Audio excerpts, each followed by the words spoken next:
Managing constipation can be easily accomplished through 3 different lifestyle approaches, and diet is a very important piece of this. Quite often, a sluggish bowel can be due to a number of things: poor fluid intake, lack of fiber in the diet, and limited physical activity. So if we look at the 3 F's, fluid, fiber, and fitness, these each play a very integrated and important role. Fiber in our diet comes from a variety of different sources, and they're typically the parts of fruits and vegetables that aren't so easily digested. Now, if we look at grains, cereals, fruits, and vegetables, they contain 2 types of fibers: insoluble fiber and soluble fiber. The insoluble fiber is the type of fiber that provides us that intestinal regularity. If you think about it, it's the broom that keeps things moving through our system. And as we look at foods that provide good sources of insoluble fiber, the use of fluids and adequate fluids in our diet become very, very important. They work in such a way that this fiber absorbs the fluids and provides bulk. So if you think about a product like oatmeal, and when we cook oatmeal, we cook it in boiling water. And as the grains absorb the water, they get bulk. Well, fiber in our diet works quite the same way. And as we really do require that bulk, and we really do require those fluids to make that come to life. We need 25 to 30 grams of fiber in our diet on a daily basis. So if you think about ways you can break up your fiber intake over 3 different meals, it becomes a little bit easier to add fiber in. You can start by including more whole grain cereals in the morning, and nowadays there's so many new choices that are great. Look for whole grain breads, and be sure to take a look at the food label. The food label will let you know how much fiber content is in any given product.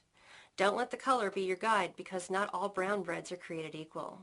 Really look at the ingredient list and the fiber content listed on the food label. Try to find ways to include more fruits and vegetables. And ready-to-use fruits and vegetables make it so much easier to include things as snacks.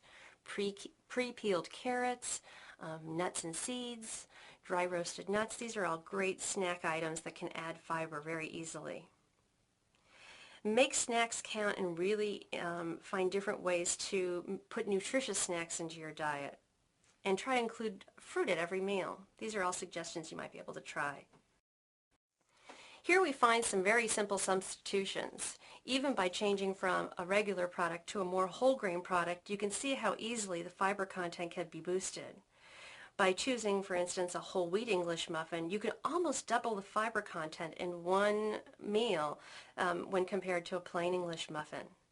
There are more whole grain products that are readily available: whole grain pastas, whole wheat bulgurs, even fruits in their more natural format with the peel on could add additional bulk.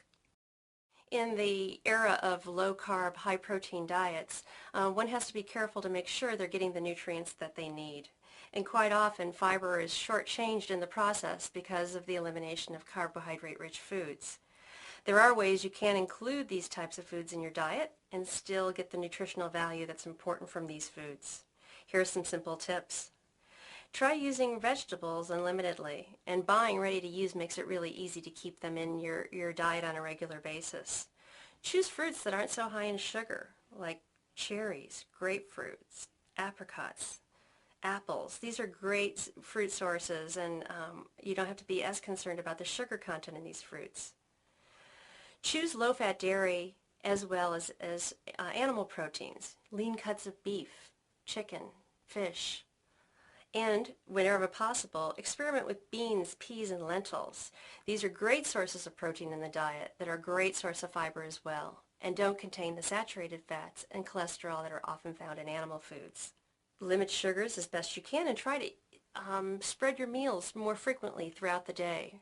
Remember, as we talked about managing fatigue, these smaller, more frequent meals can be important in managing energy, and they can also be an important way of managing the sugar intake and insulin throughout the day.